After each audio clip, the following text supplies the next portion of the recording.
committees. Obviously, he was in that room today with John Kerry. And thanks very much for being with us, Senator Paul. We really appreciate your taking the time.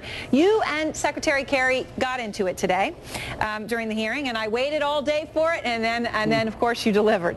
Over the question of whether Assad would use chemical weapons, and I just wanted to play that little exchange briefly for those who didn't get a chance to see it. Here you are. If the United States of America doesn't do this, Senator, is it more or less likely that Assad does it again? You want to answer that question? I don't think it's known. I don't think is it more or less likely that he does it again? You have the attack. I think it's unknown whether it's more or less likely whether you have the attack. Senator, it's not unknown. If the United States of America doesn't hold him accountable on this with our allies and friends, it's a guarantee Assad will do it again. A guarantee. You looked a little skeptical there. How do you feel now? Did Secretary Kerry win you over at all? Well, he sounds like he must be a clairvoyant because he can predict the future now, and so we should ask him for stock tips, you name it. Who's going to win the Kentucky Derby next year if he can guarantee the future? No one can guarantee the future. We don't know how Assad will react, and I think there's an equal argument to be made that if the U.S. bombs him, that it will be more likely that he launches another gas attack, more likely that he might attack Israel, more likely that there'd be more instability in the region, more likely that the Russians might get involved and Iran might get involved. So I think there are arguments to be made on both sides of this, but it's not some kind of slam dunk guarantee that Secretary Kerry makes it out to be. He's overstating his ability to predict the future. Now, you said the president's request to strike probably will pass the Senate today, but you don't agree that the president has the constitutional authority to order a strike on Syria without congressional approval. You were also very clear on that. And I wanted just to play, Secretary Kerry, as you know, got very passionate when you said that to him, and here is what he said to you. We don't want to go to war.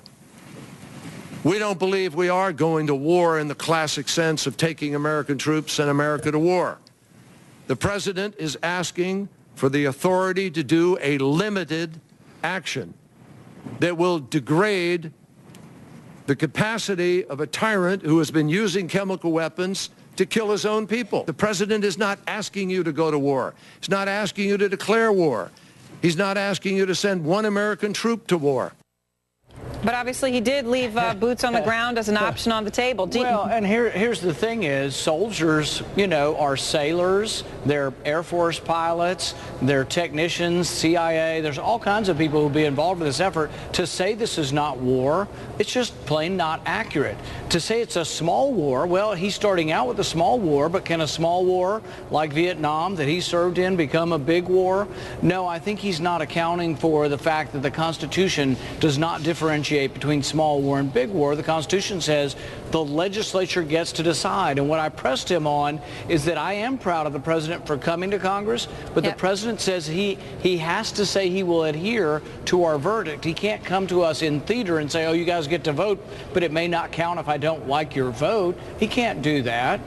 Now, Senator, before we go, I have to ask you one more thing, though, because obviously high-ranking Republicans, as you know, have come around and said they're going to support the president on that list. You've got John McCain, who wanted the president to go further. You have John Boehner. You have Eric Cantor. They say voting against him on this would undermine the office of President of the United States. And here is John McCain and John Boehner.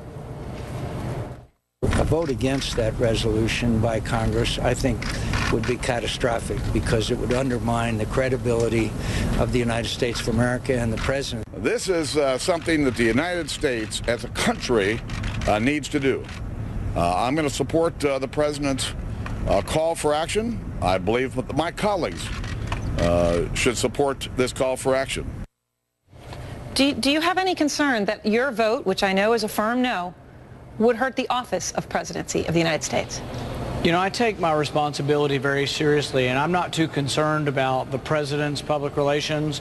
I am concerned, though, about young men and young women who serve in our military, and I vote as if it's my son or your son going to war. I can't send them to war to fight for stalemate. I can't send them to war with no clear military objective, and I can't send anybody to war when our goal is not victory. Our goal is stalemate. They've already said they don't even want to topple Assad. They just want a negotiated settlement after they blast him with a few bombs. I can't see anyone's son or daughter fighting for that. All right, Senator Rand Paul, thank you very much. Always good to talk to you.